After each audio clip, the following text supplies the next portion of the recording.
welcome to Bong Table. I'm Mass in the Conquest Banner Report. I am going over my games at Golden Rhino GT. I had a blast. It was a 40-man event. The podcast has already been out for that, where I interviewed Carl, who got first, Peter, who got second, and Apex Chinchilla, who came in sixth. They had a great time. I also had a great time there. Traveling across America, hanging out with Apex at his farm, and then going all the way to Michigan to Cincinnati to play at Golden Rhino Games. Would strongly recommend the store. It's super nice. They have a store space where they sell all their product, and it's super nice. Restaurant there that's super nice. And they have some tables in the store and like a streaming setup, which is kind of cool. Then, it's in a strip mall, so like a door over, they have play space, so it's literally just like a strip mall shop, in the strip mall, but it's all converted to tables and play space, and it's really nice. Ian, the owner, was a gracious guest and wonderful to host this event at his store. It was the 5th anniversary of his store, so there was tons of prize support for this one. I believe everyone walked away with something that was really nice and really cool. I picked up some other stuff while I was there. It was awesome, and even got the exclusive Golden Rhino. It's like the weird little fish gnome in the Golden Rhino suit. So I got one of those. That's pretty fun. Apex actually won the Golden Rhino, what gets him a cohort box.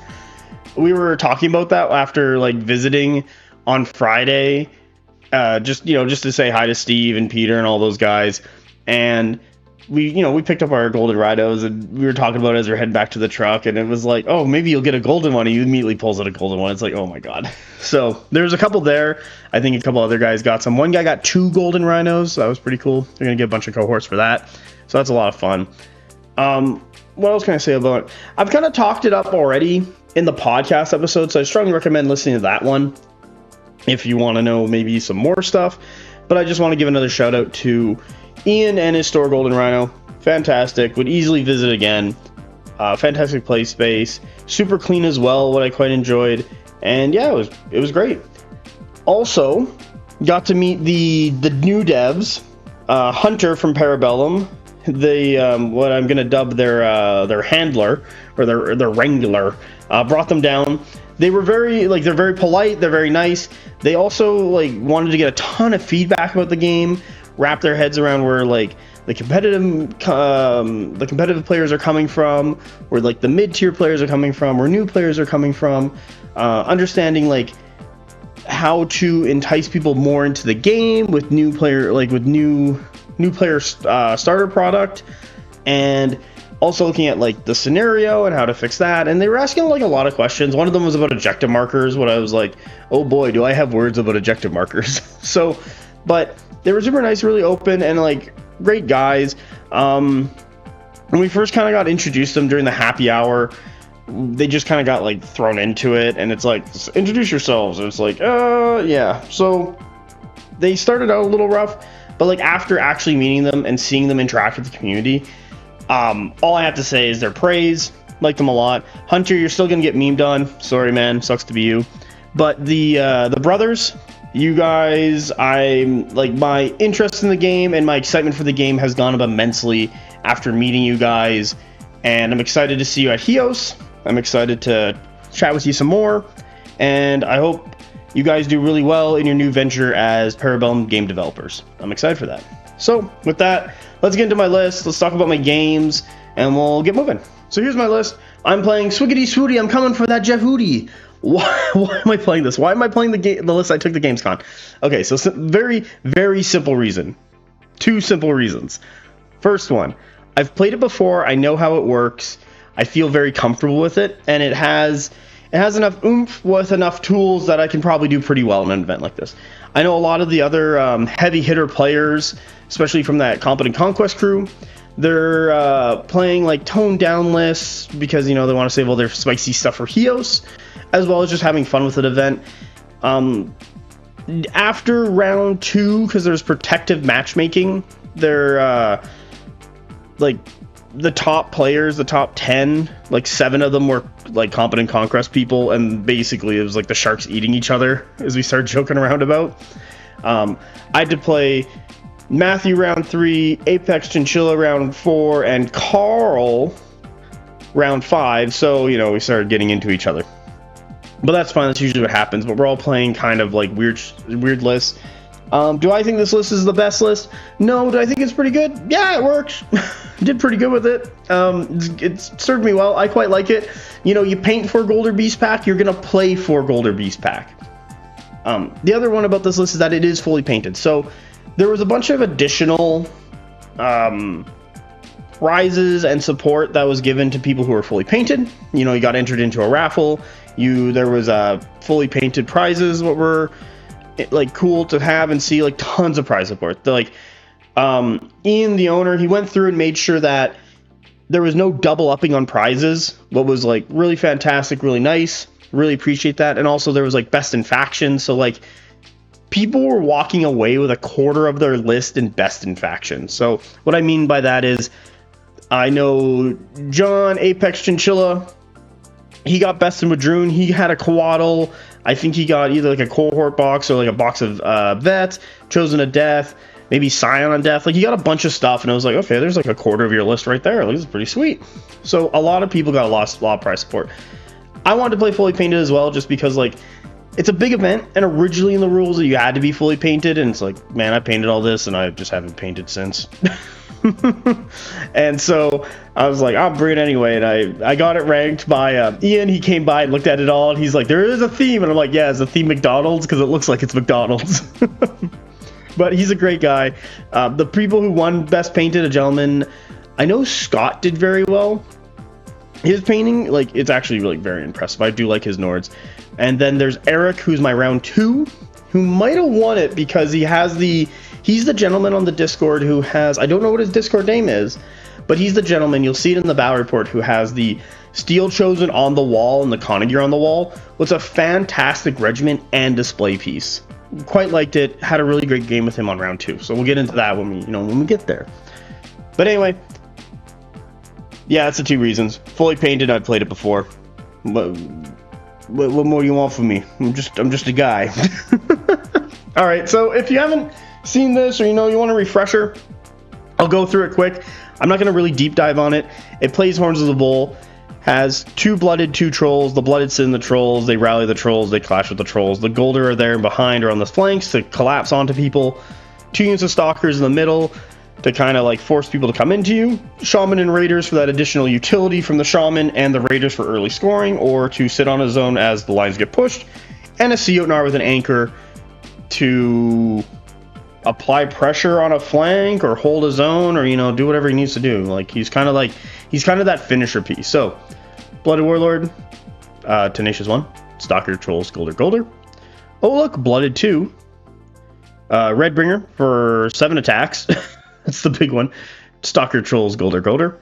And Shaman, Raiders with a Captain and Seotnar. The Warlord Blooded, because majority of the list comes on turn 2 and turn 3. I think I'll have like 1 Goltr on turn 4, what's fine. But you're getting a lot of your stuff. I quite like it, and I dislike losing to reinforcement rolls. So, Swiggity Swooty, I'm coming for that Jeffooty. Alright, let's get into the games, and we'll go on from there. Alright, so here is round 1. This is turn 2. I forgot to take a photo on turn 1. I was kind of shaky, I was kind of nervous. It's like first game jitters. Once you get your first game over, you're going to feel a lot better. You feel a lot smoother, feel a lot calmer. Can play the game. We're playing, I think this is Breakout. Sure, fuck it. Let's Breakout now. Also, you'll notice on the left side here, Clock. I played all the games except for my last game on Clock. This didn't really come up. I believe in this game we played like 15 minutes on my side, and by the end of the game I was up by like 5 minutes. I don't mind Clock at all. Like, you just go back and forth once your opponent's turn. The only time you pause it is to build your deck and count up scoring at the end of the round, and then roll for supremacy. After that, whoever's run, you're ready, flip it over to them, you hit play, and you just go. And then you just flip back. So it's like on their rolls, you flip it to them. And even then, like when we were messing it up, we still had plenty of time to get a game done. Conquest can easily be played on a Clock, and also, it keeps people engaged.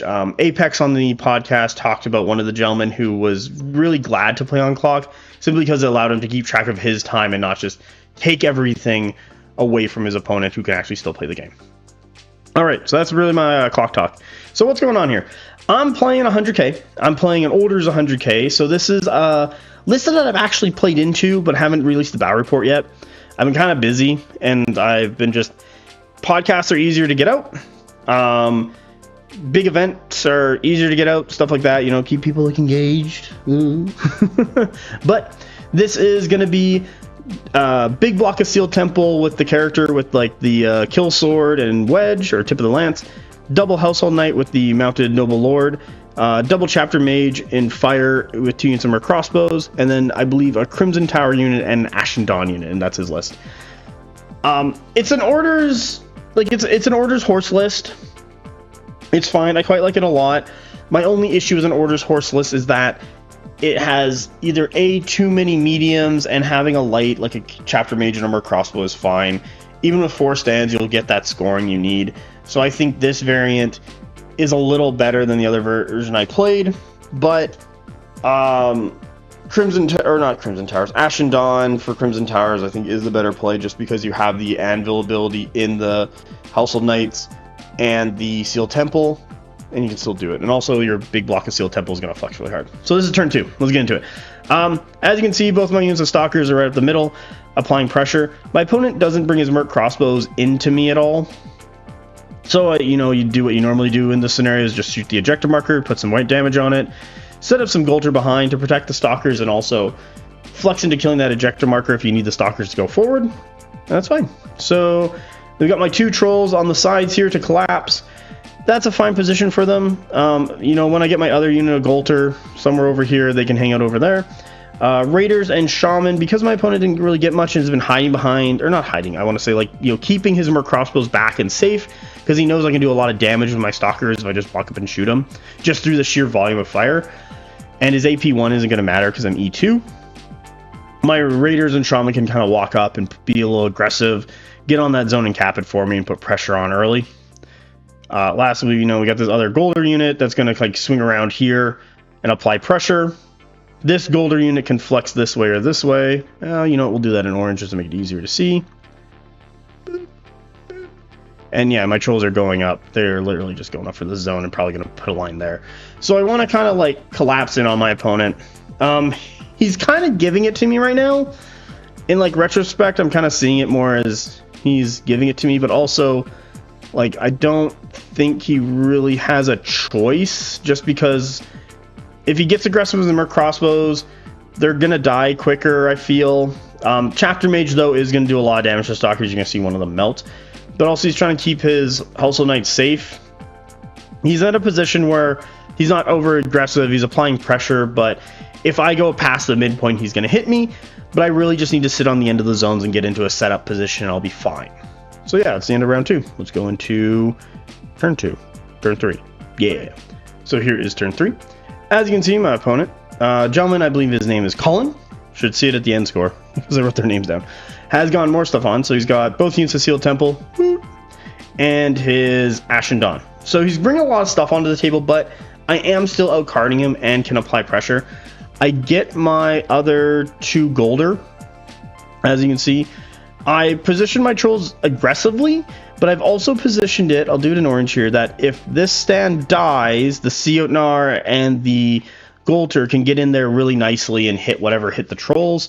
The trolls are set up in such a way that they are going to be like contesting. I'll do it in yellow, like, you know, looking at that battle right there between them and the Household Knights.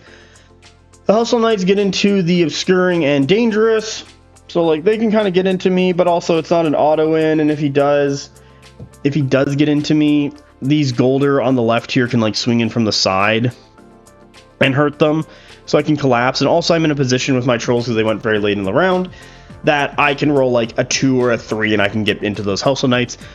Trolls with that blood is the sword blooded, so he has 7 attacks and cleave 2, will do a lot of work into his Household Knights, and then with a little bit of Stalker shooting, can probably kill them or something, or at least do enough damage that my opponent is forced with this massive block of Sealed Temple to hit me in the side, opening up his flank to Goltr and Siotnar, what he does not want. So that's a fine trade with me. I can collapse that side with that play and move on. And if he does want to reinforce it with Crimson Towers, it's probably going to be two, or like a Siotnar and two Goltr, or a Siotnar and a Goltr versus the Crimson Tower is a fine trade for me. Okay, that's the left side. In the middle, the objective marker is dead. I score points for that. There we go. Also, I score points here because my shit's in them. So, Stalker, I believe these Stalkers just shoot to kill it. Second Stalkers shoot at these Merc crossbows, do a bunch of wounds. Merc crossbows don't really shoot back. They were trying to kind of hide and stay in position. He does get into range with the Chapter Mage, who fire darts them and kills off a stand and a half. And then you can see the other Goltr unit ran up. My middle Goltr unit ran up just so that they could flex. I'll do it in orange, you know. They can push forward or they can flex to the right here to help out these trolls when they get hit. My opponent makes a smart play in the right side to just kind of like draw a big line with his Sealed Temple, Household Knights, and Ashen Dawn. So he's putting a lot of pressure. Trolls move up to kind of help out that pressure and trying to alleviate it and give me some space, while the Shaman and Raiders just kind of hang out, scoring that zone still. So that's 2 zones for me. And the Goltr on the right, as you can see, are positioned to collapse into the middle if they decide to hit the Raiders or go wherever. So right now, in a good spot. His strong side is my right side. Bit of a fight there. We'll see how that develops. Left side, I feel very confident about. And once the left side collapses, I can hopefully leave like maybe some weakened Goltr back there, and then bring in the rest of the list with hopefully the Siotnar still alive, and just kind of run across his back line and kill everything else. All right, let's get into turn 4. Here's turn 4. Woo! Okay, I win the roll off. I get the drop. I trolls into the Household Knights. That's the big one. Trolls into the Household Knights. I kill them. Actually rolled really well. My opponent did not roll very well, and they just end up all dead. I'm like really happy. They like took a ton of damage and died. They died from resolve. My opponent, you know, he has a Sealed Temple later, like further down, and he knows he's kind of in a problem. He does have these Crimson Towers that he can reinforce with, but like I have a Goltr unit and a Siotnar on that side. If his Sealed Temple hit me in the flank, I'll do it in this purple. It just opens up the Siotnar and the Goltr, like ripping through that unit even faster. So one of the things he does is that he reforms in such a way that he can hit me in the front. What doesn't allow him to kill me, I forget, maybe we treat that as hindering. I forget, maybe we did treat that as hindering, maybe it should have been a field. But anyway, if it was hindering, he gets his attacks and I live on like 4 health and I'm broken, as you can see there. But the Siotnar and the Goltr run up and they get into a position to collapse onto his stuff later on. I think I throw an anchor at them, do a bit of wounds, nothing too crazy, hope for more, but whatever. I'm also scoring that zone, so I'm in a really good spot here that I can like swing across the rest of the table. So really happy with that. As for the middle, he does draw his Sealed Temple earlier. I'll just do it in purple. So these MSU Sealed Temple go. They fluid charge into my Stalkers and do 6 damage with the impacts and resolve, killing them. What's not good, because as you can see, the Goltr unit just runs up and just autos in, charges, clashes, kills them all. Just put a box right there, put a line through that, and that frees that up. So I'm like, oh, okay, that's sweet. Other unit of Stalkers, let's see here. Oh, Trolls. Trolls who are over here. Household Knights ran into them. These Stalkers, I'll just do the Household Knights in purple. So Household Knights into there. Yeah, maybe I'll do green. No, we'll do purple. So these Household Knights right here ran into my Trolls. Raiders and Shaman charged into the Trolls. Did a bunch of damage. The Stalkers shot into the charged into the Household Knights, stalked into the Household Knights. I think they were like on a couple wounds left, so I just clash and killed it off, and then I run the Trolls there. As you can see, I'll just do it in yellow, like over here to get into the Household Knights. The Household Knights charge into the Goltr that push the Raiders over, and then I just kind of like be able to see them roughly. I don't know. And Ashen Dawn long bombing into those Goltr. Goltr fight back. They didn't really take any damage. They do some wounds back, but you know, Bless is going to keep them all alive. With this big flank exposed, I'll just clean this up a little bit with the Trolls, because I'm getting a little too aggressive with the Trolls. I probably could have like finagled a better movement. I don't know how I killed these Hustle Knights, to be honest. I ain't got this movement. I have no idea. Anyway, but I'm on that zone. I'm scoring it. But I'm kind of in, like, I want to say, like, not a great spot because, like, the Crimson Towers are here. And the Crimson Towers being there, like, he drops them at the very end. And I'm like, oh, if he gets into my side, that's going to be really bad. So I look into, like, moving these Goltr up the table so that they can see the Merc Crossbows and see the Crimson Towers.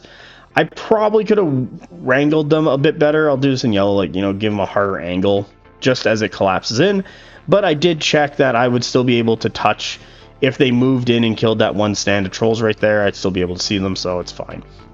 And if I do win the roll-off and those trolls get into the back of the Ashen Dawn, the Goltr can then, you know, charge into these Merc Crossbows, and I'm good there. Like, I'm getting into the middle, the juicy meat of my opponent's like my opponent's list. However, with all that stands on each zone, I will score all 3 zones. So yeah, not looking too good. Hopefully the Sealed Temple can get out, but like there's a Sea of Iron Goltr over there. There's a lot of Goltr coming. There's a lot of work here. I'm in a good spot. Let's get into turn 5. All right, turn 5 is a bit of a mess, especially on the right side. Okay, so right side, I win the roll-off. Trolls get into the ass of the Ashen Dawn, do a bunch of damage. Blessed is triggered, I believe is the correct answer. Then we get Goltr going. Then Crimson Tower go on my opponent's side, who charges into the ass of the Trolls, does a bunch of damage, but I'm still okay. I then have Goltr go. Goltr, I'm like, oh, okay, so I could either get more Ashen Dawn damage, or I could get Goltr into the flank of the Sealed Temple. I do Goltr into the flank of the Sealed Temple. I believe that's the correct move there, simply because the Ashen Dawn are locked in. I got Raiders, like that can stall out forever at this point. I got the, you know, the Stalkers over here who can come over and help out. But I need to secure the win on the Sealed Temple. I do that. Then his Sealed Temple go. Kill off my Trolls and Blooded. Blooded fights back, kills them. Seotnar drops the anchor, kills it, and then, like, you know, reform. He's starting to go this way, so he's won that. He's scoring this thing. I'm good there. Goltr then go again. Goltr then go into the Ashen Dawn, do a bit of damage. Ashen Dawn then decide to go do a bit of damage back to the Goltr. They're both on one stand. Stalkers go. They shoot into the Crimson Towers, kill off a stand. The Shaman back here in this position can see the Ashen Dawn, but I can't get in nicely, and I decide just to, you know, drop a spell into him, do a bit of damage, and then I charge the Raiders into the Crimson Towers, and so they're locked in there. That's just a big mess over on the right side. Over on the left, I'm getting shot by Merc Crossbows and Fire Mages off my Goltr. Goltr just decided to go for March Charges, so this Goltr just March Charges in, does a bunch of damage and kills him. I'm not exactly sure why this one didn't go. I'll do him in purple here. I don't know why he didn't March Charge. I think I didn't March Charge him just because I wanted to score that zone and just keep up on points, to be honest. The other side is just a complete mess. We got 2 scoring stands for my opponent and like a million contesting stands for me, even if I'm broken. So at that point, I'm just like, yeah, whatever, we're fine over there. But I think on the middle side, I just would decide to score, and also, like, if my opponent tries to go for me, I think that might be able to see the edge. If not, I'll just reform and charge to the flank. That'll lock down the Merc Crossbows, and the other Goltr can just charge the Merc Crossbows. Like, we're fine here. He's not going to be able to do enough damage. And at this point, like, it's kind of falling apart. I don't know if we have another turn. I'll just check. And yeah, if we don't, we're going to end score. So let's find out if we're going to turn 6 or end score. Okay, here is turn 6. There was an extra turn. I don't think we get through the entirety of the turn before I table Colin here. Trolls, rally, regen, clash into Ashen Dawn, you know, bring back stands, kill that off. Raider, Goltr, he's hanging out. I think Stalkers go, weirdly enough, or I just have more Goltr go. So, like, one of the Goltr units obviously dead. I think he, like, activated more crossbows and shot them at some point. The other Goltr, as you can see, charged into the flank and killed off the Merc Crossbows. Stalkers, I think, moved up and shot the Crimson Towers, while the Shaman just kind of moved around. And with that, they're kind of dead. Like, I think the Crimson Towers might have had 6 health left, so, like, they had 2 stands and the Stalkers in the flank, ignoring the shield, making them go to D3 with the reroll. Just did enough damage and killed them. And yeah, they're or the Shaman casts a spell, who knows. But yeah, there we go. Tabled my opponent. Thank you for the game, Colin. I had fun. Clock was fine. I think the big mistake that you made was that you got aggressive from me, or aggressive into me from this orange line to where, let's go with my yellow line is. Like, it's too much of a gap, and he could have moved up and still put that pressure onto me, because he does have the speed advantage, and then hit me in a better position, because he kind of hit me a bit piecemeally, and I was able to counter and kill all his stuff efficiently. So yeah, round one's done. Let's go to the score. I go 68-0. So after we called it at round 6, after I tabled my opponent, I scored all the objective markers, and that was, or you know, the zones, and that was it. Once again, want to thank Colin. Fantastic opponent, really great guy, super nice. Would easily play him again. I believe he went 3-2, which is pretty good in the event. It was 5 rounds. So thank you very much, Colin. And hopefully we'll see you next time when I plan to come back to GRG, because I had a great blast. So maybe we'll get another game then, or I'll see you at Adepticon. Alright, let's get to round 2. Okay, so here's my round 2. I am playing into Charles, who's playing Nords. This is the gentleman who has that Conning Gear Steel Chosen diorama regimen. Looks fantastic in person. Like, it's phenomenal. He has a fully painted Nords list, but also looks way better than my McDonald's Nords, and I quite like. He's running, I want to say, I would classify it as like Nords soup. Nords is a really nice spot right now where you can kind of just take 2 of anything and you'll do really well. Like, it's innate abilities and combos are kind of just like built into the faction where you can just kind of grab whatever you want. In this, I'm pretty sure he has a Volva with Raiders. I think that's Volva with Raiders. They look Raidery. These guys in green. That's not very good here. These guys in blue. That's Volva and Raiders. Vogny Lord and Werewolves. Bow Chosen, Stalkers, Fenner Beastpack, Steel Chosen, Trolls, and I think that's about it. I don't know. I feel like there should be more. We'll see as it comes onto the table. So, round 1, he plays a heavy decline flank. He's got his Vogny Lord and Werewolves. They're forward forcing. His Volva and Raiders, they're auto coming in, and he rolls the Bow Chosen in. He's got a good decline flank over here. Left the rest of the table open. That's fine. I only get one of my 2 Stalkers. The other one doesn't show up. I already decide to like run up the table in this position. Not necessarily to like counter him, but he has more characters than me, so I reveal my hand first. I'm already making my play for that zone, and if the other Stalker was there, he would have easily sat right here, to be honest, and just been like, there you go, and let's go from there. But he's playing a heavy decline flank right now. Nords is one of those factions where like Horns of the Bull is like 90% the right choice. I don't know, like, so here's something. Okay, we'll do it in purple. I explained the scenario. We set it up. I explained it like, hey, you got 2 neutrals. I'll just do them in green. Boop, boop. 2 friendlies, so my opponent's in blue. And 2 enemy. I'll do mine in red. Now, he thought that you could score your own friendly zones, and I'm like, why? And he thought what I was doing was weird, but I'm like, no, your Volva and Raiders is weird because you can't score that. And he didn't recognize and know that, so his Volva and Raiders are in the wrong spot. That didn't help him. I'm just going to state that right now. That was a misplay and a misinterpretation of the scenario. So always just, get a refresher of the scenario before you play. All right, round 2, or turn 2, whatever it is, 2. All right, here we go. There's the Conning Gear and his Steel Chosen. Look how fantastic they are. Followed up beside with the Stalkers. I like that play. It's kind of a hammer and anvil.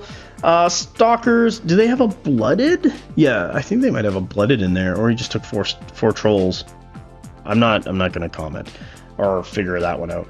But anyway, I think they could have gone wide like mine while also having the Conning Gear and Steel Chosen. He could have played this like on this purple line more and forced me to come forward.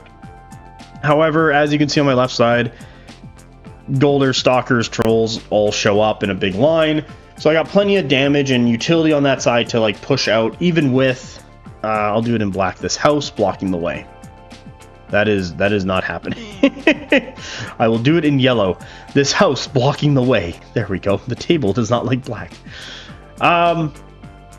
Another thing, Shaman, he gets within 20 of the Bow Chosen, shuts them down to 12 inches. They don't really come forward. Vogny Lord runs into the zone. He's not going to score it, but he's going to be there. Stalkers, I think they just kind of shoot at them. I don't really get that aggressive with them. There's no reason to right now. Double Goltr, one Goltr and the Sionar are kind of hanging out. But the Goltr in the middle there so they can flex out. He has a very, as you can see here, I'll just do it in this purple. This area right here, he's not occupying any space or putting in contesting. He separated his forces into this inclined flank. So I'm very much free to kind of have smaller collapsations. So each Goltr unit is going to go to the left and right accordingly. And that's fine. Then we got, Trolls and Goltr on the right side. So Trolls are going to get into a fight and Goltr are going to collapse. My opponent, to counter this, drops his Goltr Beastpack on this side. I quite like that. However, I'm playing too wide for him to capitalize on it. And if he gets aggressive with the Fenner, they're just going to die to Trolls or they're going to die to Goltr, either or. And I don't think he's going to be able to get the flank off just because of how compact all my stuff is currently to get the opportunities that he needs to do the real damage with the Fenner. And that's where a lot of their damage comes from. Their utility piece in that they are fast. They can get on zones and they can score really early. And they have loose formation to take up shots. And getting into the flank is where the real damage comes from. But if they're denied that, you kind of use them as blockers. So they fit a multitude of roles, and I quite like Goltr Beastpack. Volva Raiders, once again, we talked about that zone back there. Doing green. You can't score that. So, as you can see, he's moving the Volva and the Raiders up to start fighting me. I think the Volva and the Raiders should have hung out back. They should have started, to be honest, I'll just do it in purple, shuffled that way, to then get onto this zone as it opened up, same as my Shaman and his Raiders. Get those buffs, get those utilities and the healing. All right, that's turn 2. Let's go to turn 3. Here is turn 3. My opponent had 2 Goltr Beastpack. That's what was missing. And as you can see, way back here, there's a Goltr Beastpack. Also, I think these Stalkers show up, but they don't really move up that much. Because mostly they're shooting these Goltr that get into the flank of Trolls. Alright, so let's talk about it. His Vogny Lord... What the fuck do these things do? I believe his Werewolves charge into my Raiders, do a bunch of damage, and kind of kill them off. But now it leaves them in a really bad spot. I had my Raiders go... Or sorry, not my Raiders. My Shaman and my Stalkers shoot the Vogny Lord and his Werewolves. Did a bunch of damage, but the Raiders still collapsed and died. However, there's the Trolls and the Goltr who came in and killed them off. When the Werewolves were there, the Volva and the Raiders moved up over aggressively, and then had the Fenner. As you can, I'm just gonna draw a box because they're gone. Fenner move aggressively, and then I just dropped Goltr near the end of my stack right into them. And just wipe them out. So now there's going to be Goltr in the flank of the Raiders, and if the Raiders get the draw, they're going to go into the Goltrs. Then there's Trolls. That Volva and Raider is dead, and that entire side is collapsing. So at this point, I'm just going to do it in orange. Next turn, this whole flank is going to be going towards the left. All right. In the left side, my opponent and I play chicken with each other. The Trolls just kind of move up, but they still have a bit of water if he wants the long bomb stuff in. He decides to go and sit on the zone here with the Steel Chosen and get the Trolls in. He's trying to angle and finagle in such a way. My Stalkers, I get a little aggressive with my Stalkers because the Werewolves are there, and I was hoping I could kill them with the Stalkers. I do a bunch of damage, but the regen keeps them alive. But now the Stalkers are in a weird spot. But it's not necessarily the end of the world because I do March Charge with my Goltr into the flank of Trolls, causing problems, and freeing up space for my Sionar to get in there later. And then on the left here, I have this other unit of Goltr that I have set up that can charge into the flank here if the Steel Chosen decide to go into the Trolls. Now, Steel Chosen being Dread and in water going to Clash 2 with Flurry is not very good. Should keep the Trolls alive long enough that the Goltr can get into the flank, rip up apart a bunch of Steel Chosen. Trolls can regenerate, push out from there, and then I've, collapsed that side and can win and push forward. Bow Chosen, I don't know what you guys did, to be honest. I do know what you did. You reformed and you shot into the Goltr with Opportunist, and the Stalkers walked up and shot into the Goltr with Opportunist, and that's why there's only one Goltr stand left. And then Charles here brings up his Goltr to try and fill out and support Oh, I don't know. I'll do it in this purplish color. Whatever that is, because he's about to get dumped on by like 2 units of Goltrs and Trolls and Stalkers, because the right side is collapsing. Alright. That's turn 3. Let's get to turn 4. Here's turn 4. Things that happen. Goltr on the right. Into the Stalkers. Or sorry, into the Raiders of Volva. Kill them. They can now go score this later. Sweet. That's your whole life now, Goltr. Have fun. Trolls. Double march that way. To be honest, I believe they march into the flank of the Bow Chosen, and then the Bow Chosen decide to just withdrawal action and reform and take a bunch and lose a stand to withdrawal wounds. His first unit of Goltr charges into the flank of my Goltr, what then allows me to march charge these Goltr into them. So it's just a pig off. Super fun. To counter the trolls and trying to keep those Bow Chosen alive, he puts these Goltr right here, so he's looking to charge into the flank there. But, you know, I'll just do it in yellow. There's Goltr over here. That is fine. I can keep killing him. I am scoring this, so that is really good on my part. On the left, as you can see, Stalkers, I think they shot into Trolls. Trolls killed the Goltr. Siotnar goes into the Trolls. They're almost dead. I think they got like 5 health left or something. So they can potentially regen, but it's not the end of the world. His Steel Chosen go into my Trolls. They live with a stand. I rally. I kill off a stand. I'll do it in red, as you can see here. However, my Goltr need like a 3 to get in. I'll do it in orange. On the left into the Steel Chosen. I roll like a 1 and I think I roll a 2 and then a 1. So they just move up an inch. And I'm like, oh, this is fantastic. Like, fuck me. Come on, guys. You need to do your job sometimes. I kind of had to have them that far back just so that I can like swing around and not clip this building. And that's, or I would have, you know, had them closer so that I could just auto end and it would have been fine. But here we are. We're still doing really good. I don't know if he's scoring this back zone, to be honest. It's kind of tough to see. He might not be. He might have been pulled off the zone as stuff died. But I'm getting points. I'm kind of collapsing everything. We're going to see how things turn out. But if the Steel Chosen and those other trolls die, he's kind of done for. So let's go into turn 5. So turn 5 did really well. We have, for my opponent, the Goltr did charge into the trolls, did a ton of damage.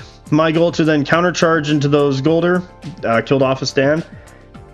His Goltr over here died to my Goltr. Stalkers move up the table and shoot these Bow Chosen. Bow Chosen shoot these Goltr. That's fine.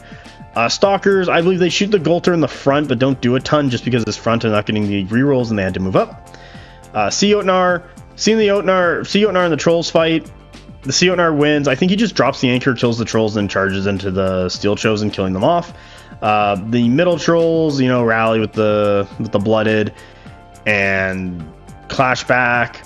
His Troll or his Steel Chosen fight the Blooded. And they kind of end up there. I'm pretty sure I'm touching this zone with the corner of my toe in the Siotnar. And lastly, the Goltr have not done anything this goddamn game, have decided to, they're just going to start moving up the table. At this point, I'm in a very commanding spot. I got to unpack a couple things. Like the Trolls and the Bloody can sit on that middle zone. The Siotnar can reform and start moving towards the Stalkers and start throwing shit at them. That MSU 3 stand of Goltr on the left there can start running towards the Stalkers or to the other zone. And the stuff in the middle, you're just kind of like fighting and trading until stuff collapses more. That's really it. Let's get into turn 6. Yeah, as you can see, Stalkers kill Bow Chosen. You had 1 stand left. You were dead. Goltr kill Goltr. They clash and did 1 stand back. I clash and just kill them off. So, you know, Goltr just gonna move over here into the zone after. Siotnar, I think he just like reforms and starts raking his way over to this zone. As you can see, like the Trolls are coming back, the Goltr on the zone, all that's starting to swing that way. This one Goltr, I'll do him in orange. He just kind of march charges into these Stalkers. I think he might have rally charged because the Stalkers shot him. So he probably just rally charged, killed off a stand. They're engaged. I'm kind of fine at that point. And at this point, I believe my opponent, I call it. He's got 1 regiment left. That thing's going to die. Siotnar is going to, like, I'm scoring 1 zone now, but, you know, Siotnar is going to score that next turn. Trolls are going to score this. Goltr and Stalkers are going to kill this. These Goltrs are going to score that. Maybe I get one of these guys over here. That's really it. But I'm either scoring 3 or 4. I think we just kind of mapped it out as I scored all of them after a turn, and that was it. So yeah, let's go to the end score. Here's the end score. 54-3. So well done, Charlie. Charlie was a fantastic... Oh, sorry. Not Charlie. God damn it. Eric. My apologies. Fucking up the names. Eric was a fantastic opponent. He has a great painting with his Nords. He's actually a pretty phenomenal painter. I loved all his minis. We chatted about painting for a little bit and like joked around with the McDonald's Nords. I'm just calling them, or the neon Nords. Probably use that better. The Stalkers look like have McDonald's colors. That's why I call them that. Everything else looks like neon, but the Stalkers. But Eric's army is fantastically painted. He got I want to say like a little flustered around turn 2 or 3, got overly aggressive, and then I collapsed in on him, killed a bunch of his stuff, and kind of kept pushing on from there. And that's kind of led to my victory. So with that, thank you very much, Eric. Let's get into round 3. Okay, my round 3 opponent is Lord Daddy Kang. If you follow the lore stuff on the podcast, you'll know him. He talks about a lot of lore. He plays with Wadrhun, and he's 36 feet tall and 19 inches. There's 2 different numbers. This is the first time we've actually ever played each other. I was pretty excited to play him. Kang is a fantastic player. He's also a very strong player. He's done very well at a lot of various like tournaments and events, and usually places like pretty highly. So Kang is playing Chieftain Cure Tauntor. And Chieftain's riding it. He's got like a Sign of Death and some Warbread. He's got a Sign of War and Warbread. Sign of Conquest and some Braves, and the Sign of Conquest is the Warlord, so he just gets to go through his deck whenever he wants. He's got 2 Hunting Pack. I think there's an Apex Predator. Is there an Apex Predator in this list? I swear he has another monster. He might not. He's got 2 units of Blooded, and that might be about it. He's playing in cults. That was the big one, was that he was playing cults and not like speakers or tribes. And I think a lot of people, especially on the like the international Discord, agree that like cults is the weakest one in Wadrhun. However, Kang played this pretty well, but I kind of, and it went back and forth a lot that I quite enjoyed. There were times where I'm like, oh no, I'm losing, and then I'm like, oh no, I'm winning. You're like, oh boy. So it was a lot of that. Also, this match was streamed. You can find that on Golden Rhino Games, their YouTube channel. I'll have a link in the description below with the timestamp of where that round starts if you're interested in watching it live. Our voices are a little low in that simply because I guess that's how like the microphone picks it up. But also they're doing a raffle in the background. And I think at one point Kang just leaves to go get his prize because he won something. And there's like a huge crowd behind us, so it gets kind of loud at some point in the game. But anyway, here's round 1. Here's my perspective on it. Lord Daddy Kang gets both like 2 Hunting Pack in. He might have another light. I don't fucking remember. I think he might have a 3rd Hunting Pack, to be honest. Fuck these things. So he's got his 2 Hunting Pack in. He's doing a heavy push up one side to put a lot of pressure on it. This is, I believe, is a good play because it puts pressure on a zone that's closest to your opponent's closer zone. So like what tends to happen in this matchup is on the black line, like you tend to take that and then push outward while putting some pressure onto your opponent's 9-inch. Kang is just starting to do that right off the bat, so I have to play a little cagey into there. As more and more stuff comes on, I'll have tools to deal with it. Another big thing I have to watch out for is this building. I can't overcommit my forces to that one side because it splits the table in such a way, like that, 2/3. And I don't want to have a troll unit, because I've had this happen before, get stuck on this building and unable to kind of reform and help out the middle of the table where he'll be needed. So recognizing that, I don't fall for that one either. All right. Double Stalker, applying pressure right up the middle of the table. Not super aggressively. I could have dumped my Raiders, to be honest, for the 6-inch right here. I decided not to, simply because that middle spot is going to be premium board space, and the Shaman and Raiders are going to be just better used hanging out in the zone for the entirety of the game, especially if Kang gave it to me. I could commit less forces over there. Shaman and Raider can hang out and score it all day. That's fine. The rest of my list can work on the other side of the table. However, Kang puts the appropriate amount of pressure, so I'm going to have to go deal with these Hunting Pack And that's why everything shifted, and I have this unit of Stalkers here that's probably going to be looking to shoot them at some point. Even with loose formation, they are 3 wounds, and they are D1. So if you get like 4 or 5 hits on 7 dice out of the Stalkers, you're probably going to kill a stand that's going to reduce the output of Hunting Pack, and that's what you want. All right, let's go to turn 2. Here's turn 2. Woo! Goltr, way over here. I'm just going to point that out. They're on the right side there. One Goltr is not showing up, and then I got my Xionar, so they'll show up next turn. That's fine. As you can see, Goltr support the Raiders. This is a good choice. Goltr can easily march charge stuff. That's what they want to do anyway. So if this Goltr wins, they can, march charge their way across the table like so. Much better than the big 4 stands of troll, like, the MSU of trolls with the blooded with 4 stands wide. Also on the left there, you can see that I don't put my Shaman into the zone right away. Like, you can totally tell, like, we both backed off and spread out in such a way that if we collapse on one another, we're going to be hurting each other.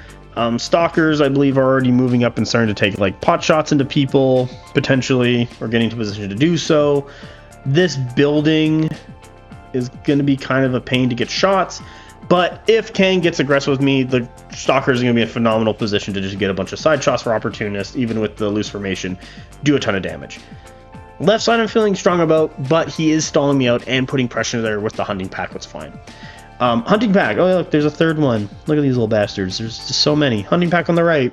Hunting Pack on the right, getting countered by Goltr Beastpack. Goltr Beastpack will win that fight on a straight up, and especially if I get the drop on him.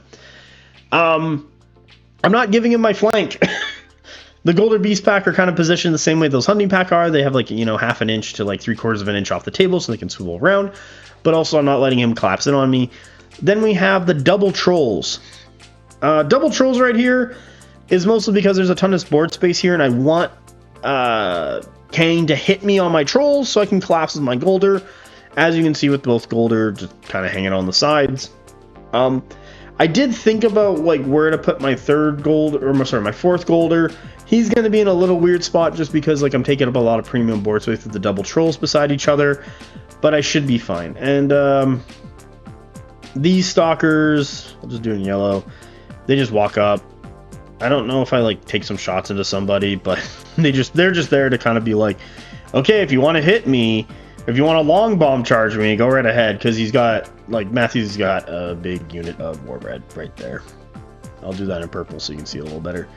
Big unit of Warbred right there, who has Juggernaut, ignores hindering, gonna be a ton of wounds and a ton of damage, so I need those Goltr to get in there, or I need the Xionar to get a lot of work done. And that's a juicy target for the Xionar, who might hang out behind the trolls, and then jump out when need to go hit those Warbred. Yeah, okay, that's turn 2. Let's go to turn 3. Here's turn 3. So we're starting to get plays into each other. Oh boy, look, a freaking Winglord. Knew there was another monster. Found ya! Winglord over there. That's a good play. As you can see over, I'll talk about, I guess, left to right.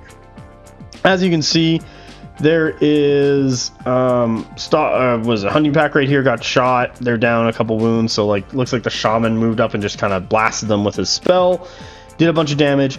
They decide to vamoose, get out of there and apply pressure this way, but I think it's a good choice to keep those Hunting Pack alive and relevant for later in the game and not lose them early on. Other Hunting Pack kind of moves back and shuffles. This allows me to get pressure with both my Goltr and my Shaman and Raiders to score. And I also get into a spot where like I can march charge into this Hunting Pack and do a ton of damage. But I'm also kind of far enough away that a fluid reform, and he's got to like roll a 3 or a 4 to get into me without a reroll, so that's going to be really poor if he goes for it. So yeah. Then the Stalkers reform. I probably, like, to be honest, these Stalkers should have still been facing the other way, just in case.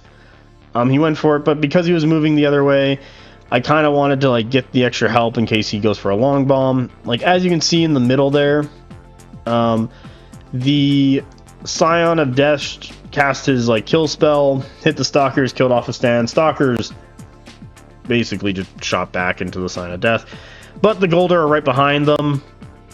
So if he ever decides to move in, there's Goltr who can jump out.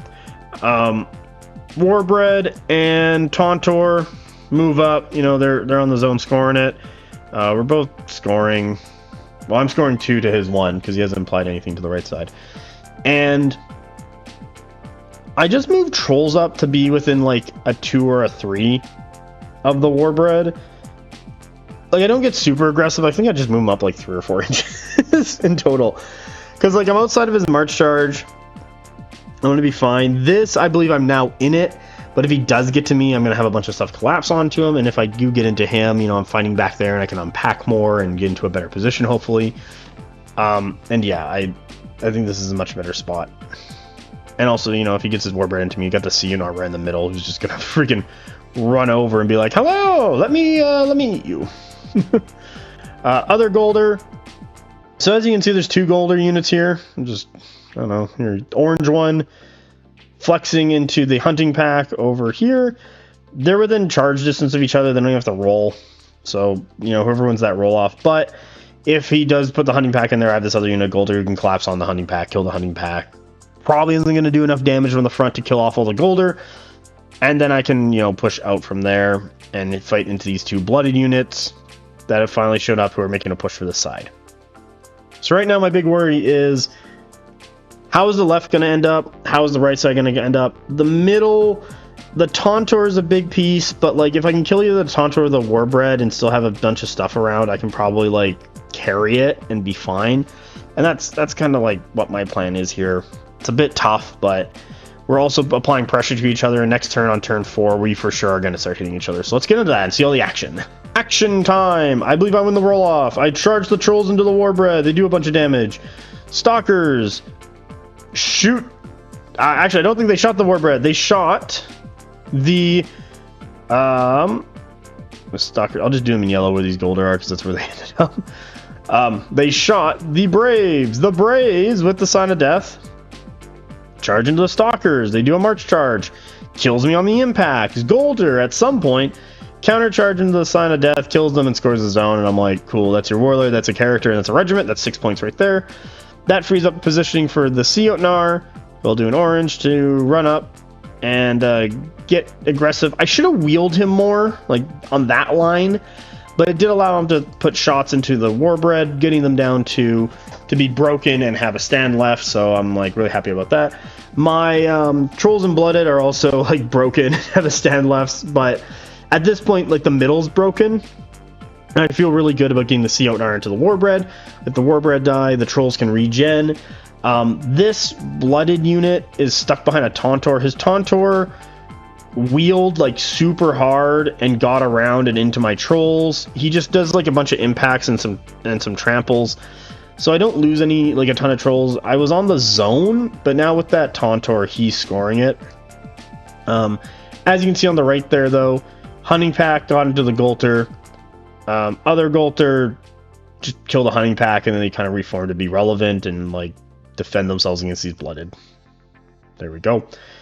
One thing about that Blooded, I'll just circle in yellow really quick, because there's a little bit of tree there. So if that one Goltr unit goes in, he's not going to get impacts. On the right side, in purple, this Hunting Pack unit fails to charge my Goltr, but forces the Warlord to charge the Goltr. He charges in, does some impact shots and all that stuff. And then I charge in with my Raiders into the flank of the Warlord, do a bunch of damage. The Goltr do a bunch of damage, and the Stalkers reform and shoot into the Warlord, killing it. However, this unit of Hunting Pack decide to fluid formation, charge into the flank of the Raiders, and kill them all. So we're contested there, so no one's scoring. I'm scoring 1, he's scoring 1. I'm scoring a 6 and he's scoring a 9, so we're kind of, same on points. But the left side, I need to like stall these Hunting Pack, because if I let them roam 3, they're going to be a menace. He needs to kill the Goltr and just not let them sit there and rack up points all game. My middle needs to unpack into his right side. That's very condensed, but it should be doable. I have enough stuff around what's still alive to do enough damage, kill everything, and win at this point. I just need to unpack it into there appropriately and not just suffer a bunch of losses needlessly. So let's get into turn 5. Hunting Pack, get into the Goltr, kill my Goltr. That's pretty really sad. Stalkers, shoot the Hunting Pack, do a bunch of damage. Cool. This Goltr unit just reforms to be careful about the Hunting Pack, because this one hadn't activated yet. He decides just to like run it this way. So now my Goltr are going to have to reform again to like face this way. I do not want a side charge for Hunting Pack. However, that one stand of Hunting Pack with the Stalker unit, I feel like my Stalker units are going to kill that Hunting Pack no matter where he runs. Very confident in that. If the Goltrs get into the other Hunting Pack, if you know, 2 Goltrs live, I think I'll have enough damage to kind of kill them off.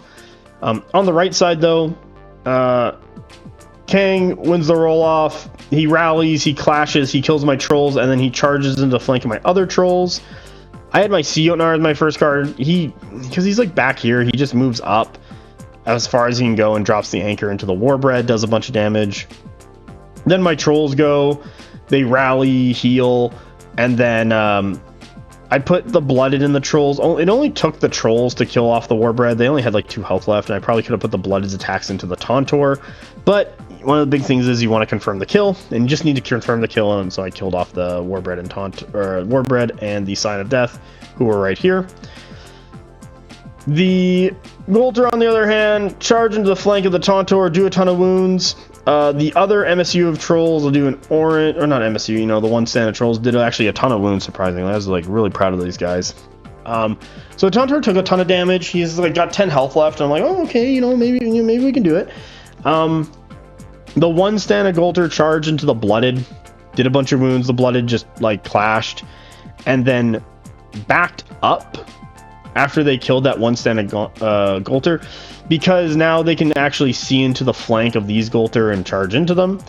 Kang splits the Tauntaur's attacks and the Chieftain's attacks into the Goltr and the Blooded to try, or the trolls, just to try and kill them. However, the trolls are still alive. Hopefully I can regen them and kill off the Tauntaur.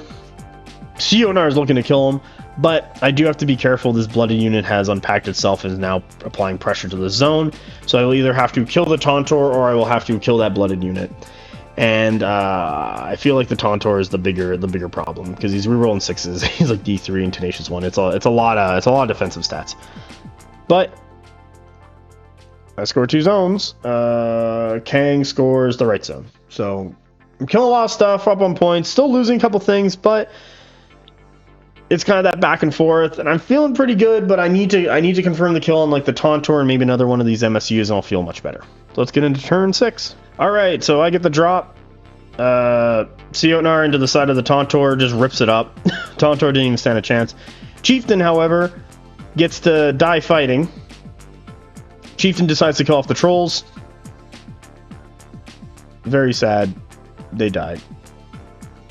Boop. Blooded get into the side of the Rjóða, Blooded get into the side of the Goltr. Goltr fights back, kills off a stand, but he loses another stand.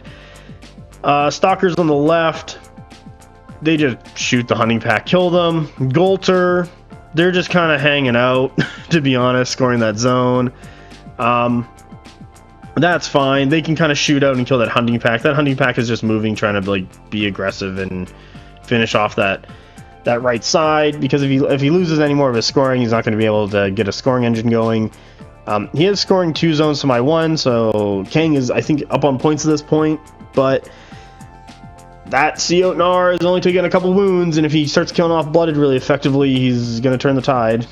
And yeah, he's going to turn 7, because the game is not over, and it could be anyone's. Okay, so I believe I made my Goltr go first. And my Goltr, sorry, he won the roll-off, but I had my Goltr go first. So he decided to kill these Goltr with these Blooded. I think that's a fair move, just because the Rjóða is really durable. I then have my Goltr just march charge in these Hunting Pack and just kind of wreck them up to like shut them down. Then he attacks my Rjóða with his stuff. I decide to fight back, kill off 2 stands of Blooded. Boop, boop. And we're in a really good spot there. He is only scoring 1 zone. I am scoring nothing. Stalkers reform, and they're starting to, march this way because we need the extra shots. Goltr can finish off that 1 Hunting Pack. They lose one to the Hunting Pack, but 1 stand alive, I can get on his own. I can start scoring up, especially if I have 2 scorers, and I can kill off the rest of the stuff. Let's get into turn 8. I had my Rjóða go first. Just clashes. Kills the Blooded. They had a couple wounds left, and I was like, well, 13 attacks should be able to hit enough on 3s with Cleave 2 and Terrifying 1 to kill off like 3 or 4 wounds of Blooded. I then charge, do a bunch of impacts, drop the anchor, and kill the other unit of Blooded. So that gets me on the zone. Hunting Pack. they fight back, don't live. I just confirm the kill, and then, you know, next couple turns, 8, 9, or 9 and 10, I'll be on 2 zones, scoring like another 14 points. Should put me enough. I've tabled Matthew and win the game. So let's get into the score, and I'll talk about it a little bit, or I can talk about it now. But anyway, it was a really good game. Kang is a fantastic opponent. He's a great buddy, great friend. I'm glad we finally got a game in. I was actually really excited to play him, and I really enjoyed our game. This was actually a really nice one. Once again, you can watch this one on stream. Link will be in the description below. But this was actually went like very back and forth for both of us. But when you're running 4 Goltr, you just have a lot of Goltr. It's a lot of Goltr. Sionar comes through. I'm actually like quite liking the Sionar. Like Fiend Hunter's just done so much work. Like there's a lot of monsters, a lot of brutes lately. So Fiend Hunter is getting a lot of work done, and I'm really happy about it. I think I played this pretty well. I don't know if there was like, I would probably have to watch this one live to kind of like peek out some more like bigger mistakes, but like the real big one I can see is like the Sionar should have wheeled more. And I should have had maybe a better collapse on the right side for how I did it. I think going for the Tauntaur and killing it was the correct choice instead of, let's say, taking out all his MSUs and having the Tauntaur just focus all his attacks into my trolls. Because I'm probably have a dead unit of trolls, and then the Tauntaur is just kind of free, like just free reigning around, and I really don't want that. Even if it's on a zone, it's locked down, and I just know where it is. I can kind of get more and more stuff into it, so I think that was the right choice. But the other option was to kind of clean up those blooded before going for the Tauntaur, and then that just, but then it's just like the Tauntaur gets to free kill the trolls, and there's less damage coming into it. So I think it like overall is the right choice. Kang failed to charge the hunting pack here into my Goltr, but then forced the Winglord in. Maybe he could have played more coy. The Winglord is hard to kill, but bringing it forward allowed me to bring enough force onto it, like Raiders, Shaman, Stalkers, Goltr. That's a lot of force coming onto something. Allowed it to die, so like maybe if that hunting pack failed, he could have just kept the Winglord back and just took in some more shots and maybe clear off another stand before committing. I still have to play coy because it is still 2 units on back and a Winglord. Yeah, alright, let's go to the score. So, very close game, 56-40. Great time with Kang, or Matt. That was the end of day 1, so did really well. 3-0, felt pretty good. Next day, the fine gentleman, Apex and Chill, and we get to play into round 4. You'll see that in a moment. But it was really funny because in Michigan GT we played in round 4 and I lost, so now it's like, am I going to get my revenge? Apex is no longer playing 2 Tauntaurs, he's just playing a fuck ton of Quaddle. So let's go look at that game and we'll have some fun there. Alright, round 4 into Johnny 6 Quaddle. Because, well, he's only got 5 Quaddle. Yeah, because his cock is the size of the 6 Quaddle. Also, he's got a fanny pack. That's his dice fanny pack. I believe his wife got that for him. But I just wanted to put that in and bother my good friend John. Okay, so Johnny 6 Quaddle over here is playing 2 Winglords, 3 Quaddle, Thunder Chieftain, who is the Warlord with 2 units of Thunder Riders, Apex Predator, 2 hunting pack, maybe 3 hunting pack. Maybe 2 hunting pack, I forget. But that's roughly the list. I don't think he has any troops. Like, no one's on foot. You're either a dino or you're riding a dino. that's your life in his army. As you can see in this game, only got 1 unit of Stalkers. I put it pretty central. We're playing off balance. I still think this is my weakest scenario. I'm not a huge fan of it, and one of the big reasons I'm not a huge fan of it is just because of how separate these zones are. Like, I don't really like 2 zone like scenarios. This is probably the best one, but this really just dictates to like fighting over the zones, winning, and then pushing appropriately into your opponent's objectives. I'm like, that's fine, but I just don't find it that great. And also, like, if there's a building, like, you know, right in the middle, it really separates these objectives and what's going on. Like the 2/3 board. And like, you really just need to own 2/3 of the board to win the game. I just want some more fluidity. I like 3 or more objectives, and that's just my own personal flavor and choice. Oh yeah, so round 1, I immediately get the Raiders and Shaman start going for the zone. Johnny 6 Squaddle, he's got his hunting pack. This wide hunting pack I think is fine because he's putting pressure over here. I have to either A, deal with it, or B, lose my objective marker if I don't. Center hunting pack is great. You got a ton of flexibility. He has a ton of quaddles. They're very fast, so he can really just dump wherever he wants. The hunting pack are there just to apply that early pressure. Stalkers are at the middle. They're kind of basically going to sit on that angle and just kind of shoot out from there. Yeah, that's it. All right, let's go to turn 2. Woo, turn 2. Quaddle. Winglord. So, only 5 cards turn 2. Then you're into the Nords, just whatever the fuck I want to do.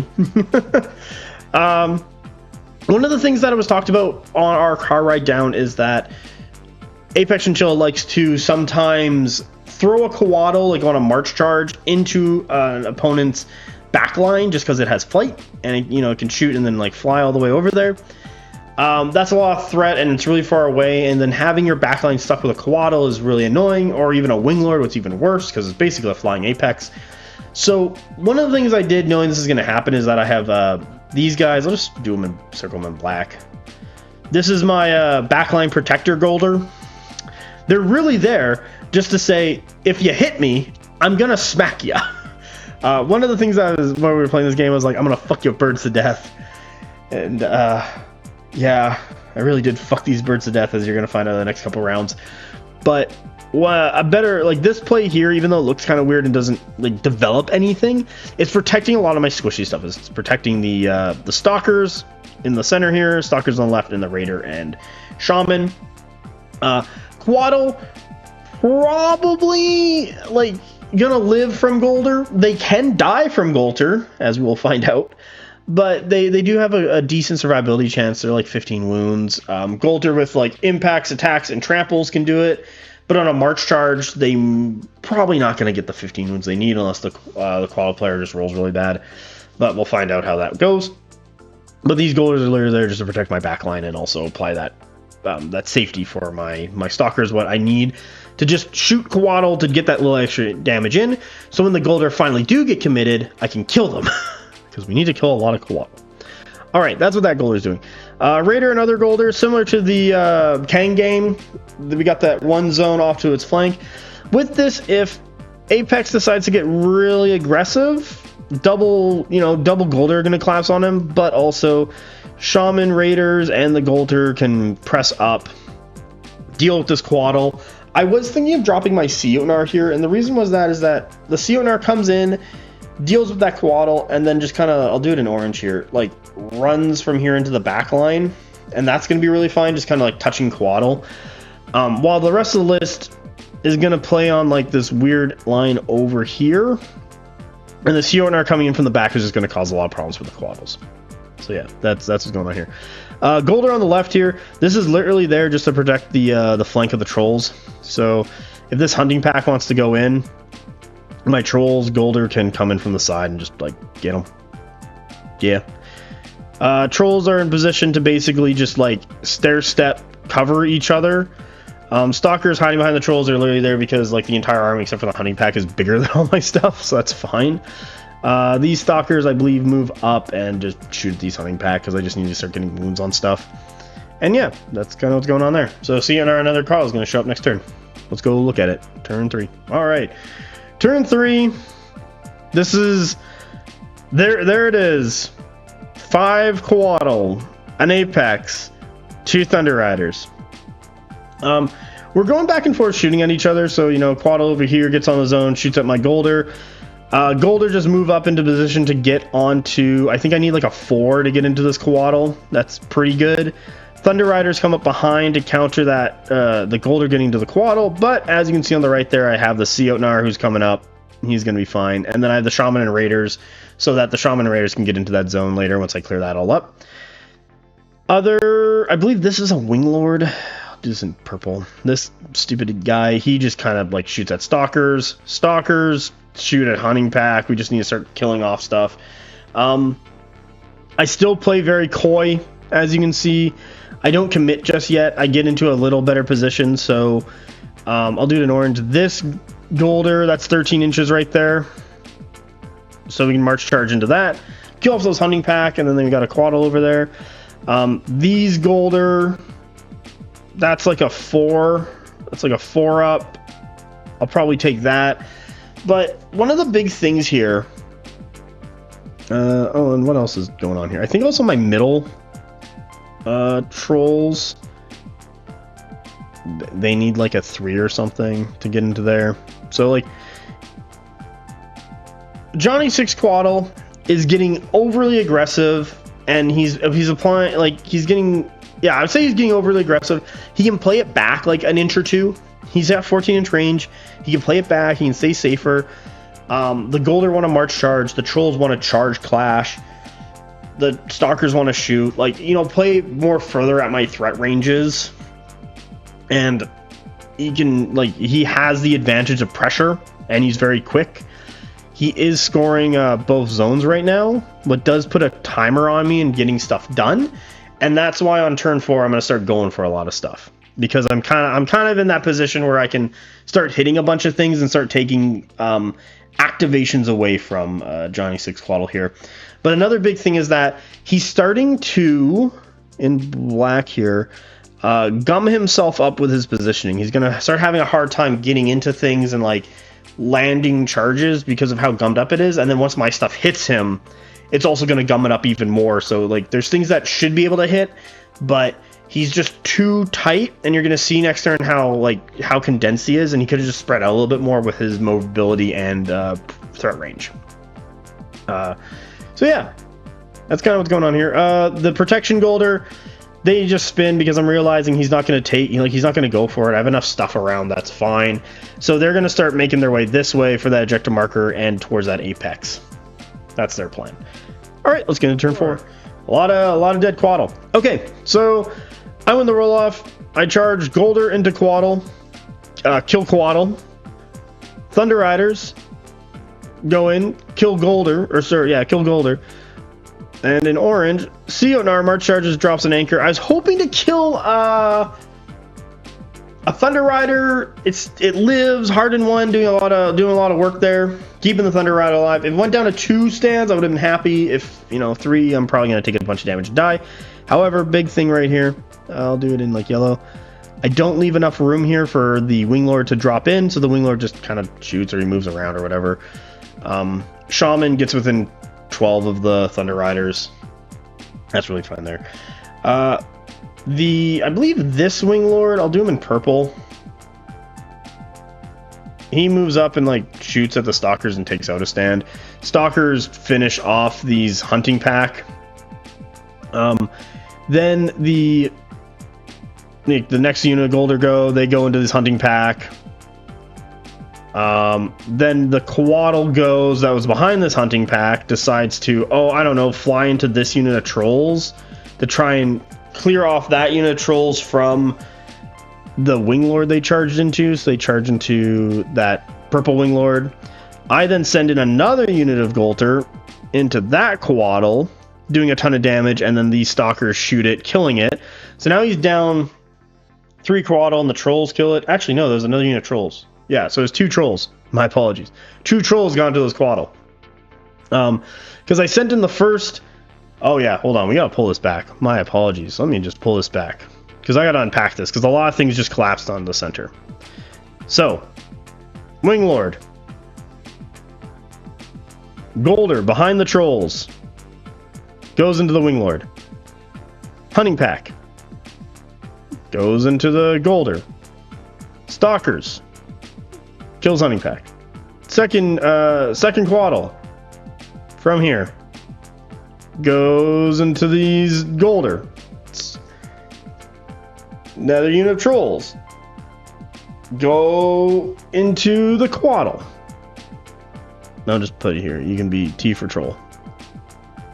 Stalkers shoot Quaddle. It's dead. Trolls get into Winglord. Kill Winglord. Thunder Riders. Oh yeah, and then these stupid Goltr like kill the hunting pack. Thunder Riders have a problem. So Thunder Riders here, this is all congested. I'm gonna clean this all up, but that's basically what happens. How he loses like 2 Quaddle on that side. Thunder Riders who are here can't get into these trolls because this Coatl in purple blocks it. The Apex, I think he had to shuffle or something. Oh, the Apex couldn't charge the trolls because he was outside of his like 1 inch or whatever. But then he decides to charge in these Thunder Riders into those trolls.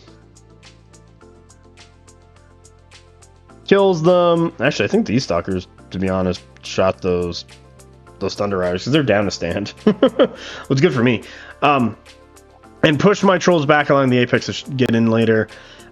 Because I know that Apex is going to that troll unit, and that's kind of where it has to go, I just marched up these Goltr. I think I tried to go into the Apex. I might have failed the roll, or I just like march up just to get into position so I can get into the Apex later and deal with it. But at this point, he's got 4 monsters and two heavy regiments, so he's got 1, 2, 3, 4, 5 things left. There's still a lot of power. Like each of these pieces is very useful and has a lot of utility. However, I am 1, 2, 3, 4, 5, 6, 7. 7 to his 5, excluding characters. So I am in a much better spot of just having things remaining, and I've dealt with a lot of like, I've taken away a lot of what Apex's list does, what is applying pressure, being faster, being more mobile, and just gumming so much stuff up on that one zone. I believe we are contesting that one zone, and I might be scoring this one over here. So that's a really good spot. I want to get the Goltr into the Thunder Riders. I want to get the Goltr into the Apex. I want to have that Seotnar kill those Thundies. So let's get into turn 5. Okay, so Apex wins the roll off. I had my Seotnar go first. He dies to Thunder Riders. That's really sad. So then I draw a card. It's Goltr. Goltr charge into Thunder Riders. Do a bunch of damage, and then the Stalker unit shoots the Thunder Riders and kills them, but the Thunder Riders get to activate and kill 2 stands of Goltr, so I'm a little sad about that, but did a ton of damage. Apex then goes, I'll do it in purple, charges into the flank of the trolls. Oh boy. Second unit Goltr go, charge into the flank of the Apex. Kills it. Like, is dead. Coatl, charge into the trolls. They're fine, because Dread is amazing. These Stalkers here, I'll just do them in yellow. Got march charged by a Warlord. I think he rolled like two impact attacks, and I saved them. And then I clashed back and did some damage. Shaman, cast a spell, kill off a Thunder Rider. On this, Apex is once again scoring both zones, but the middle's gonna collapse. I can swing around that other unit of Stalkers into that Warlord and just shoot it up. The Shaman and Raiders, if they can back up, they can stay in the woods with the hindering, and I can just keep kind of pelting them with like Hoarfrost on the Thunder Riders before I can like get in there and kill them off. But this also allows like me to free up this Goltr, who has he was alive on 1, to go fight that objective.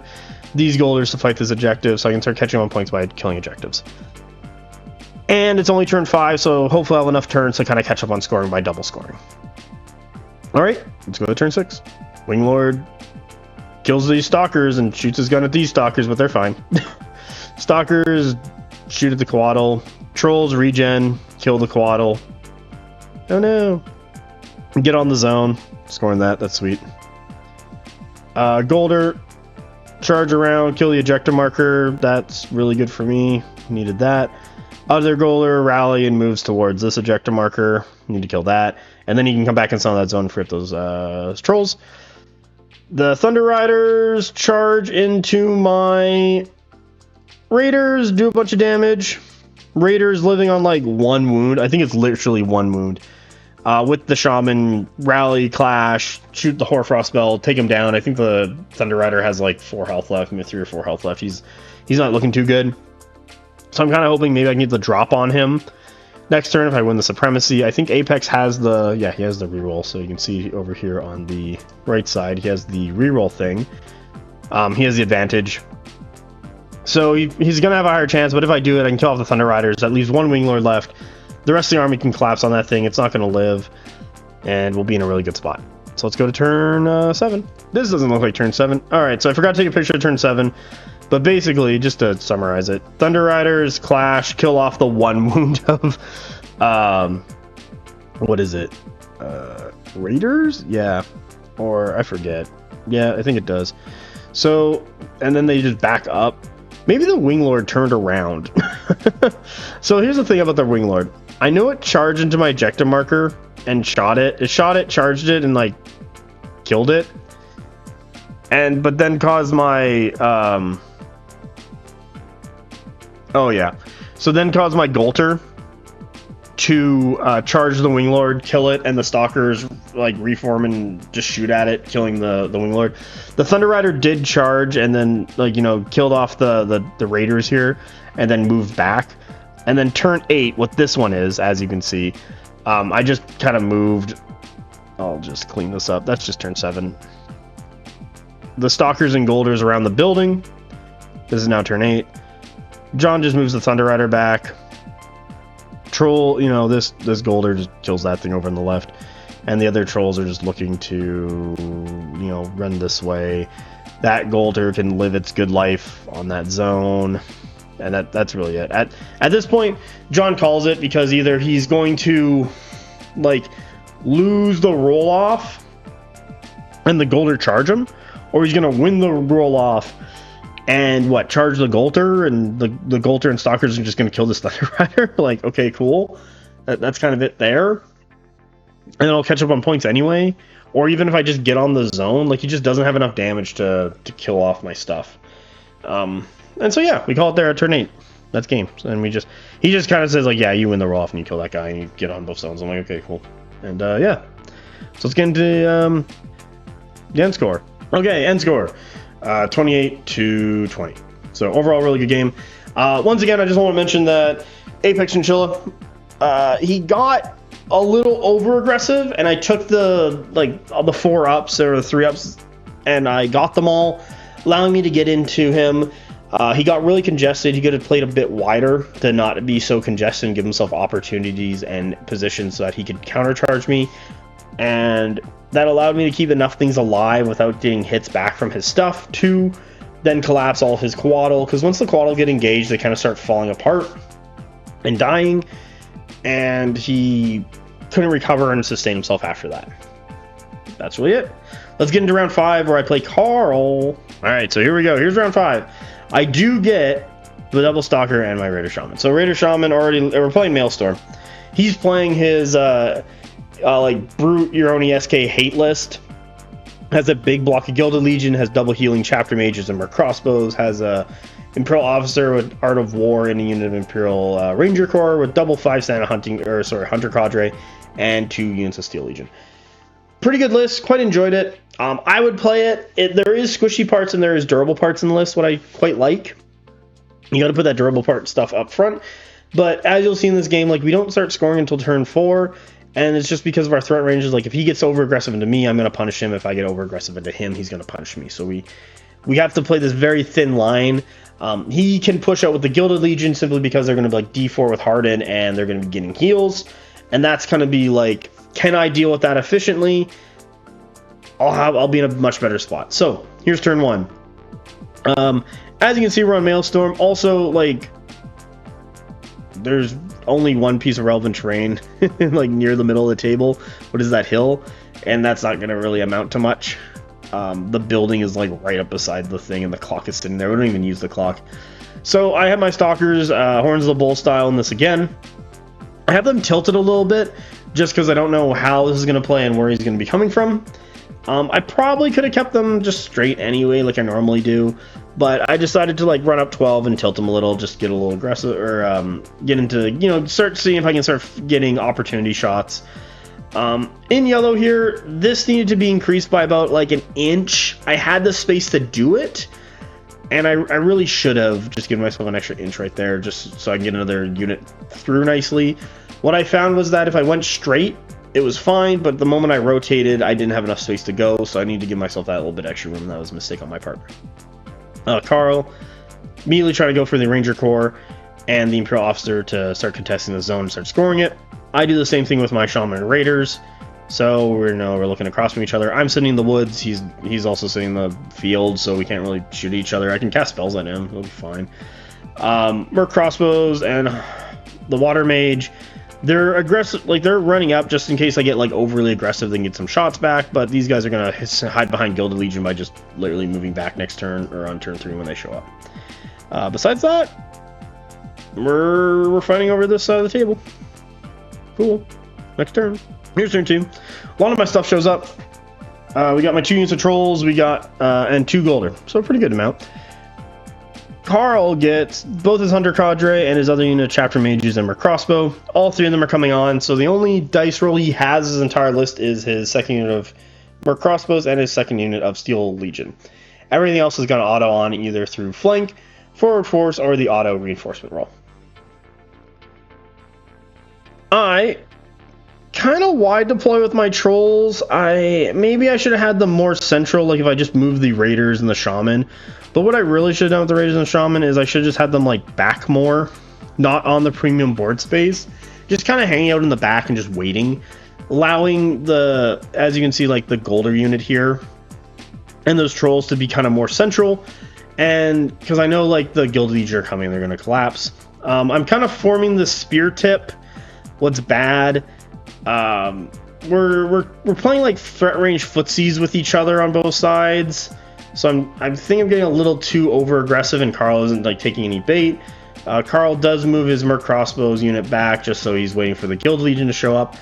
I should have probably like sat these Stalkers around here and just run some Goltr right behind, and then push the Stalkers forward with the Goltr so that Carl has to engage the Stalkers. So yeah, the Stalkers, kill them, and then Goltr can hit them without retaliatory. Hunter Cadre, I can use words, are very annoying. I got my trolls in the woods here to kind of reduce the shots, and if they get aggressive, I can hopefully like march charge them. 16 inches away, march charge 12, and 4 with a reroll. Like it's doable, but I don't need to be collapsed on.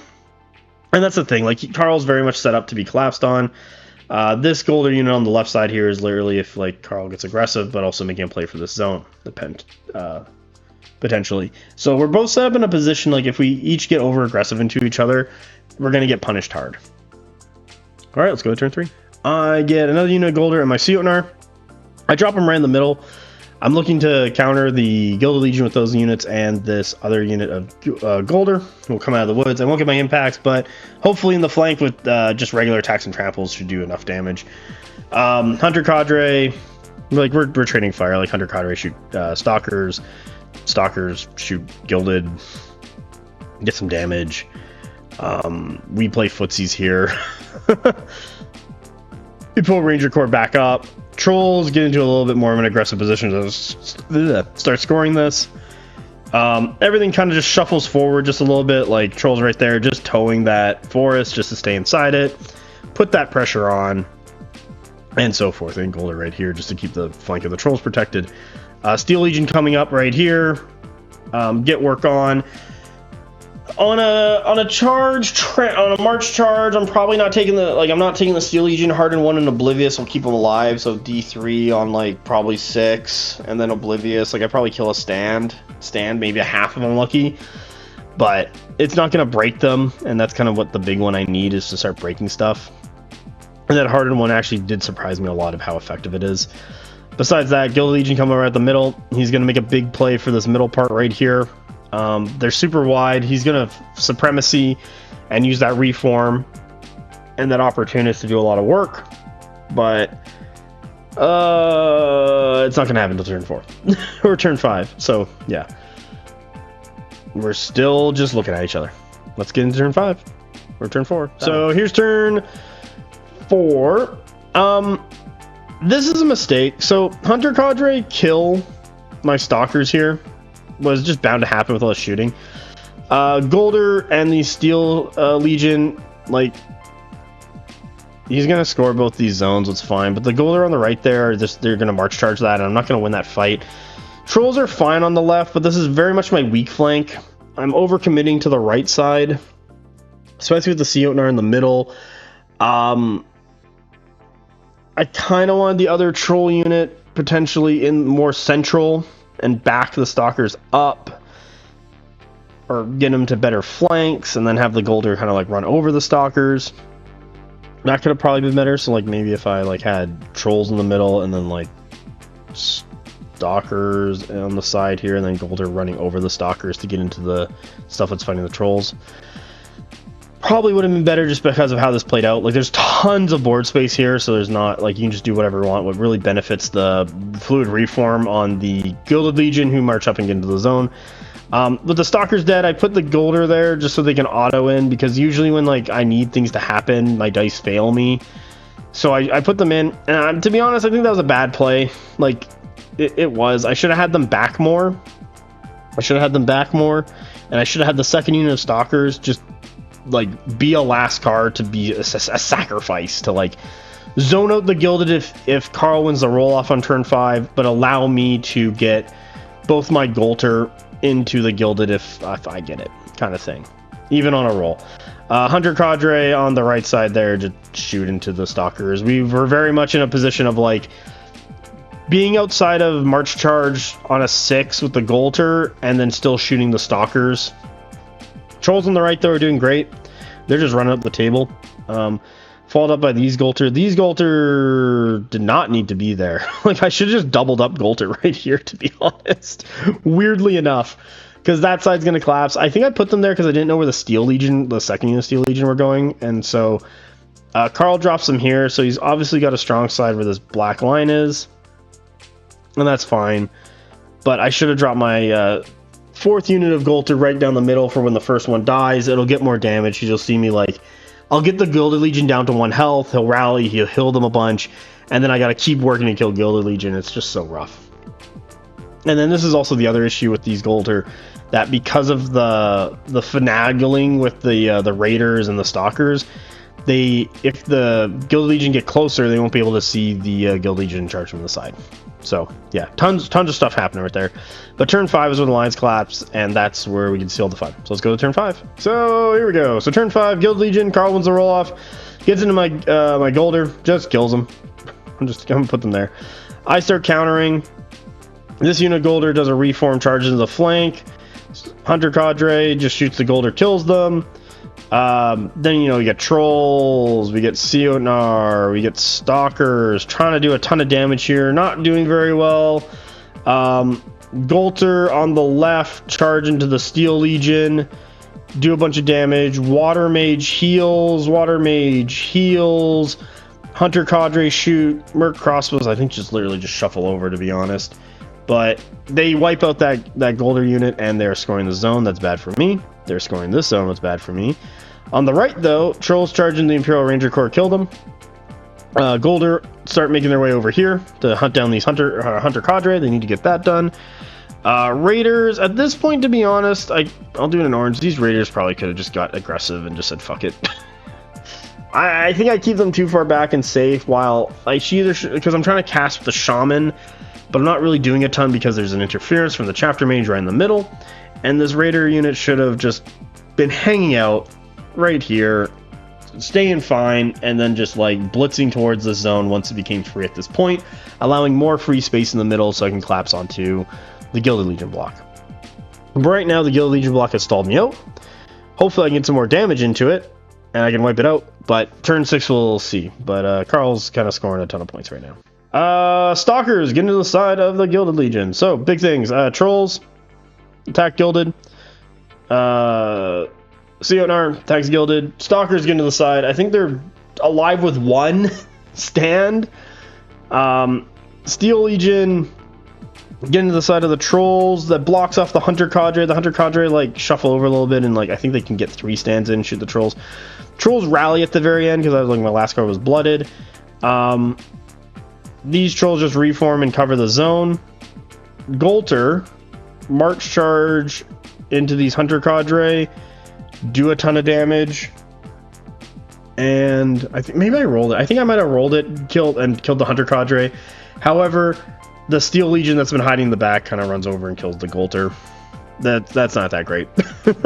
Now it's Steel Legion versus Trolls. The Shaman still, I don't know what the fuck you're doing, casting spells or some shit, but you need to get that Raider unit over here. Free up the Trolls, you are not needed.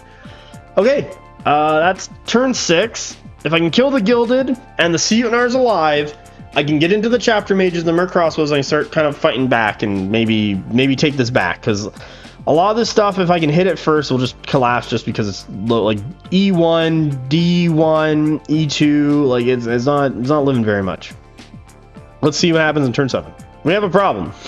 There's more Gilded Legion than there are Seotnars. They healed, and they killed off my Stalkers and my Seotnar. What's not good. So Merc Crossbows shoot the Stalkers in the side, Gilded just stab the Seotnar. Steel Legion keeps fighting these fucking trolls that refuse to die, and I'm trying to kill as many Guild Legions as possible.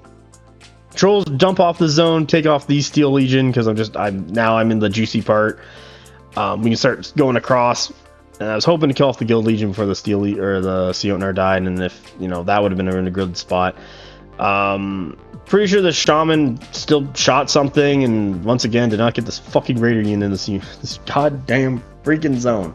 You need to be over there, and I'm not doing it, and I need to get you over there. That's turn 7. Carl's scoring both of these. He's moved like his Hunter Cadre to be effective into shooting the Trolls. Steel Legion, like I've already kind of talked about all this, and he's scoring 2 for my 0, but 2 out of 3 in Maelstrom means you're winning, and this is kind of getting rough here. I needed to kill that Gilded Legion brick like last turn, and at that point I would have been in a much better spot, but it just didn't happen, and I'm kind of like, I feel if the game went to 15, like him and I talked during the podcast, I probably would have killed all this stuff, but here he's very much in a commanding lead and winning the game. All right, so here's turn 8. Finally, the Blooded and Trolls finally die. My Trolls charge into the Merc Crossbows, kill them, but Carl's reforming his lines of the Hunter Cadre, the Steel Legion, and the Gilded Legion. Still scoring both these zones. And I finally move my Raiders into the zone to score it, to keep up on points. But now it's basically a unit of Trolls versus the world. However, it is a unit of Trolls. But let's get into turn 9. He does ask to call it. I say no, we are going to play it. So let's see how much I can kill before turn 10. Carl wins the roll off. Gilded go into the Trolls. Doesn't do a ton of damage. Trolls rally, kill off the Gilded. Hunter Cadre and Steel Legion on the zone. Merc Crossbows onto the edge of the zone to keep me out.